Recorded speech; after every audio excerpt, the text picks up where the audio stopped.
Halo teman-teman, perkenalkan nama saya Maruba Sihotang. Saat ini saya akan menjelaskan dan membahas tentang berbahasa roh dan bernubuat yang benar sesuai dengan firman Tuhan.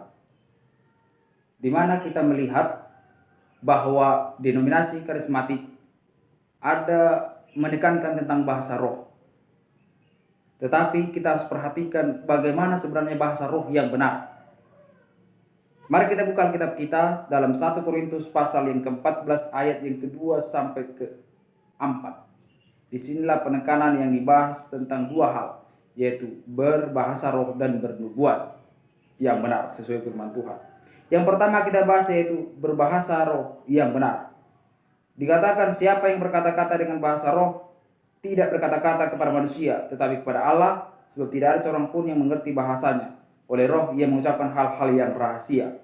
Di sini bahwa ketika seseorang berbahasa roh ia berkata-kata kepada Allah, bukan kepada manusia. Tetapi di sini harus kita perjelas bagaimana yang dimaksud dengan berbahasa roh atau berkata-kata kepada Allah. Ditekankan di dalam ayat 13 di pasal ke-14 pasal yang sama. Karena itu siapa yang berkata-kata dengan bahasa roh, ia harus berdoa supaya kepadanya diberikan juga karunia untuk menafsirkannya. Jadi ketika seseorang berbahasa roh, dia harus bisa juga menafsirkan apa yang dia katakan.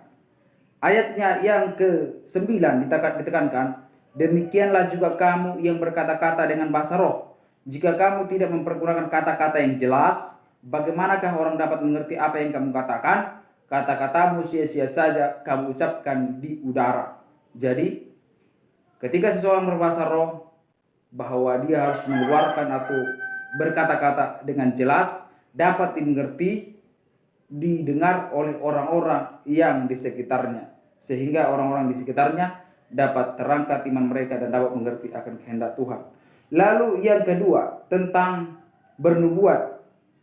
Ayat 3 dikatakan, tetapi siapa yang bernubuat, ia berkata-kata kepada manusia, ia membangun, menasihati dan menghibur. Jadi bernubuat di sini adalah tujuannya adalah berkata-kata kepada manusia yang bertujuan untuk membangun, menasihati dan menghibur di dalam firman Tuhan. Jadi dia akan mengajarkan yang benar untuk menekankan tentang kebenaran firman Tuhan, untuk memberi seseorang untuk penjelasan, untuk dia dapat mengerti. Sehingga pada akhirnya orang-orang yang bernubuat akan selalu mengajarkan hal-hal yang sesuai kehendak Tuhan, sesuai kebenaran firman Tuhan. Di mana mereka akan membangun jemaat itu, menghibur jemaat itu untuk tetap setia kepada Tuhan sampai Tuhan datang kembali kedua menjemput orang yang percaya kepadanya. Demikian yang saya bisa sampaikan tentang berbahasa roh dan bernubuat yang benar. Terima kasih.